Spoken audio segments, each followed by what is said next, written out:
Hello everyone, Vincent Chan here. Huawei is a relatively new player to the laptop scene, but they seem pretty intent on capturing the whole laptop market with very affordable offerings like the MateBook D series all the way to the MateBook X Pro, an uber premium laptop that costs nearly RM8,000. If you're still watching after finding out about the lofty price tag, well, strap in as we are going to take a much closer look at the Huawei MateBook X Pro.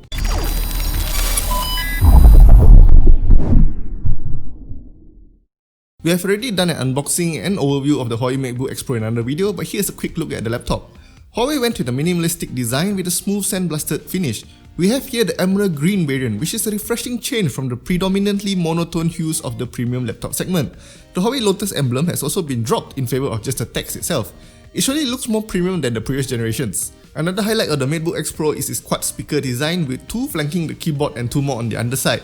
And last but not least, the power button here is also a fingerprint scanner. One tap is all it takes for you to securely log into Windows, so that's nice. Enough about the design and outlook of the MateBook X Pro, now let's talk about what's in it. The MateBook X Pro comes with the latest 10th Gen Intel Core i7-10510U mated to 16 gigs of LPDDR3 memory. For better graphics performance, there's a GeForce MX 250 GPU in there too. There's also a 1TB Samsung PM981A SSD, which is the OEM variant of the very speedy Samsung 970 EVO Plus SSD you can get in the market. It's nice to see Huawei not chipping out on the storage, as the Samsung Drive is easily one of the more expensive options for a PCIe NVMe SSD in the market right now. And last but not least, keeping the lights on is a large 56Wh battery. And without further ado, let's take a look at the performance numbers. As you might expect, the SSD speeds are just absolutely stellar. 3.5GB per second in sequential read is nothing to scoff at, as is the 3GB per second sequential write speeds. Cinebench sees the Core i7-10510U post some nice single core scores, but multi-core scores are just abysmal, with the Asus ExpertBook powered by a last gen i5-8265U delivering better performance here. Meanwhile, GPU performance is also on the low side even when compared against the last gen Huawei MateBook 13 with the MX150. In PCMark, we see that the benchmark assigned it a very low score for digital content creation, indicating poor sustained performance under more taxing workloads, although the rest of the scores are decent enough. The reason for the poor scores in the benchmarks is probably due to the poor cooling performance of the MateBook X Pro. Despite a very unique cooling system, it barely manages to sustain the boost clocks of the Intel Core i7-10510U, which definitely limits the potential of the Huawei MateBook X Pro in extended CPU workloads. Once it is done boosting, you will only be looking at around 2GHz clocks when all the cores are loaded.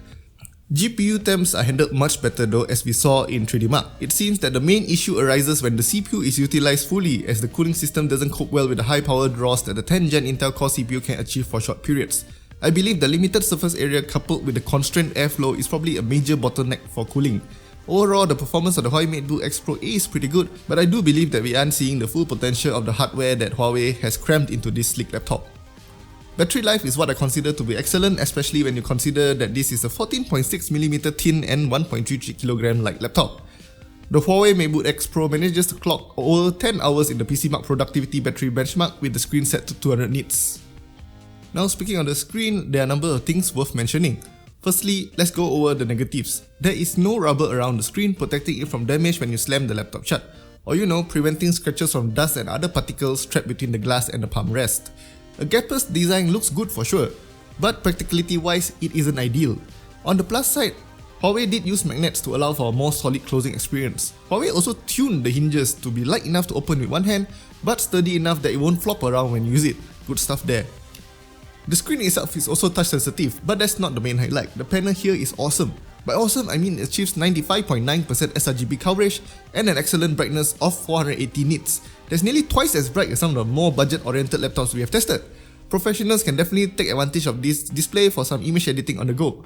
The viewing angles are also very wide, so you don't have to worry about off-axis color shifts with the MateBook X Pro. Now that we're done looking at the screen, I think you might realize that there isn't a webcam above the display. Well, Huawei went and put it in the keyboard. The pop-up webcam here might not give you the most ideal angle when doing video calls, but it does offer the additional privacy as you can hide it away when you aren't using it. It also means that Huawei can deliver a whopping 91% screen to body ratio, as they no longer have to make room for the webcam above the display.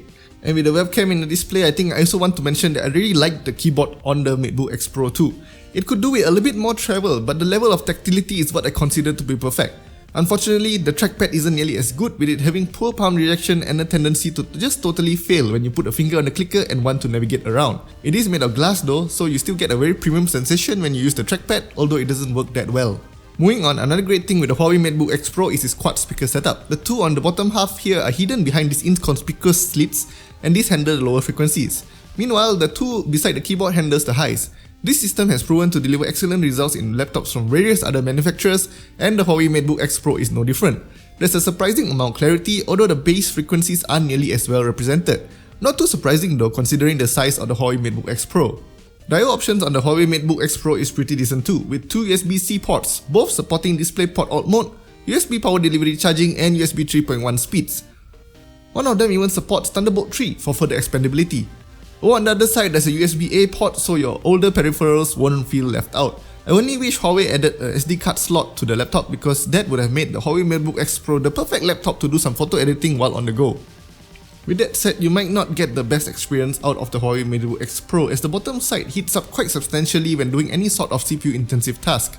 Even the keyboard can get rather warm. The design of the cooling system in the Huawei MateBook X Pro definitely holds it back from prime time.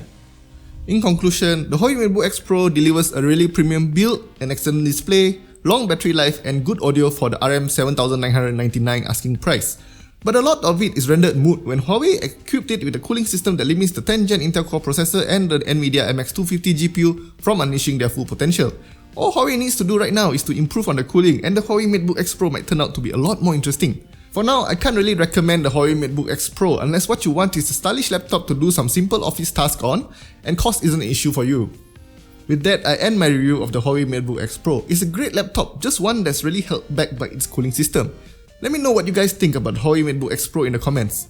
Thank you guys for watching, and as usual, if you guys enjoyed the video, let us know by giving us a thumbs up, and if you haven't already, subscribe to our channel, like our Facebook page, follow us on Instagram, and we'll see you guys in the next video. Goodbye!